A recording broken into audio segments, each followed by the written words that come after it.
So let's talk Shadow and Bone by Leigh Bardugo. Now, I know what you're probably thinking. You've watched the series on Netflix. You already know everything that it's about. But let me just tell you that this book is totally different than what you see on Netflix. So let's get into it.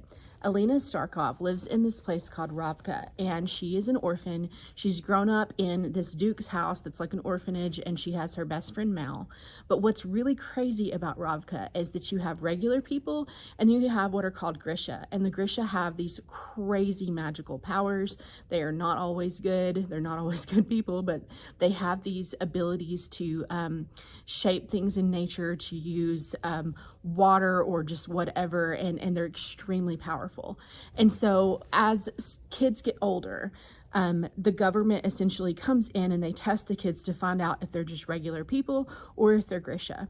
And if they're just regular people, just like in most cases, they would end up being conscripted into an army to fight wars for this government of Grisha, right?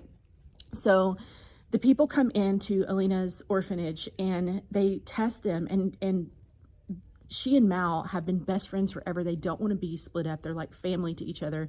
And so when the tests happen, they just kind of hold on to each other and try to like avoid any sort of display of magic, any sort of anything.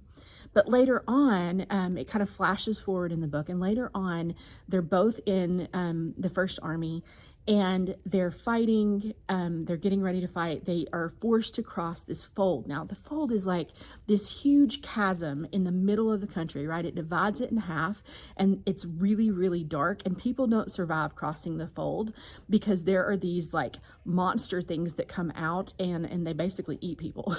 But Alina and Mal are both conscripted into this army, and they're forced to cross this fold. Well, as they do, when the monster things come up, and they're after Mal, Alina like freaks out, and all of a sudden she displays this magical power of light manipulation.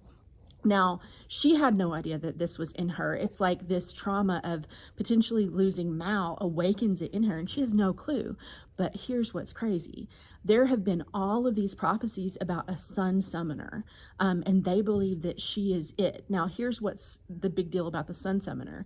These monster things that are in the fold, they only can react in darkness, but light makes them like move away. And so for Alina to be the person who can manipulate light, that's what they've been waiting for. So Alina has now entered this magical world that she had no clue that she had magic to begin with, and now people are looking to her to be basically like their savior. She is not ready for any of this, and this world of Grisha, this world of power and potentially violence and war and all these things are so far from this orphanage she grew up in with her best friend Mal. So if you want to find out what's going to happen, I cannot encourage you enough. Read the Shadow and Bone series. It is so different than the Netflix series. You are going to love it.